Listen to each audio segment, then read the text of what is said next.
1 June 2026-এ LIC এমন একটা policy নিয়ে এসেছে যেখানে আপনি পলিসি নিলে আপনার স্ত্রীর পলিসিটা বা স্বামী যদি পলিসি নিচ্ছে সেক্ষেত্রে স্ত্রীর পলিসিটা থাকে সম্পূর্ণরূপে ফ্রি, কিন্তু আপনাকে প্রিমিয়ামের টাকা দিচ্ছে হচ্ছে একদমই।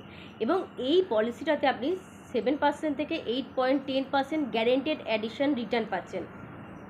18 থেকে 50 বছর বয়সী যে কোনো স্বামী স্ত্রী এই পলিসিটা নিতে পারেন। আমি আপনাদের উদাহরণ সহযোগে এই পলিসিটা বুঝিয়ে দিচ্ছি। ধরুন একজন স্বামী স্ত্রী 20 বছরের জন্য এই পলিসিটা নিয়েছেন এবং তারা রিস্ক কভার নিয়েছেন 20 লাখ টাকা, মানে স্বামী রিস্ক কভার 20 লাখ টাকা, স্ত্রী রিস্ক কভারও 20 লাখ টাকাই থাকবে। এবং তাদের প্রিমিয়াম দিতে হবে 10 বছর। 10 বছর তাদের কত করে দিতে হবে? প্রত্যেক বছর 2.5 লাখ টাকা করে, মানে তারা 10 বছরে দেবে 25 লাখ টাকা। তারা প্রিমিয়াম দিয়েছেন 25 লাখ টাকা, কিন্তু 20 বছর পর যখন পলিসিটা ম্যাচুরিটি হচ্ছে তখন তারা গিয়ে পাচ্ছে 50 লাখ টাকা, এবং সেই টাকাটা পাচ্ছেন সম্পূর্ণরূপে ট্যাক্স ফ্রি।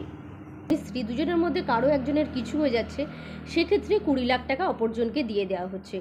যদি নর্মাল ডেথ হচ্ছে সেক্ষেত্রে সে 20 লাখ টাকা পাচ্ছে, কিন্তু যদি অ্যাক্সিডেন্টাল ডেথ হচ্ছে সেক্ষেত্রে সে 40 লাখ টাকা পাচ্ছে। এখানেই শেষ না, পলিসির আগে প্রিমিয়ামের কোনো টাকা দিতে হচ্ছে না, এবং সেই ব্যক্তি মানে যিনি জীবিত আছেন তিনি ম্যাচুরিটিতে গিয়ে আবার এই পলিসিটা কেমন লেগেছে কিংবা আপনাদের বয়স অনুযায়ী আপনাদের প্রিমিয়াম কত পড়বে, এই সমস্ত বিষয় যদি আপনারা জানতে চান সেক্ষেত্রে আমার কমেন্ট বক্সে কমেন্ট করতে পারেন। আমি আপনাদের এজ অনুযায়ী কতটা প্রিমিয়াম পড়বে সেই চার্টটা আপনাদের পাঠিয়ে দেবো। আজকের মতো ধন্যবাদ।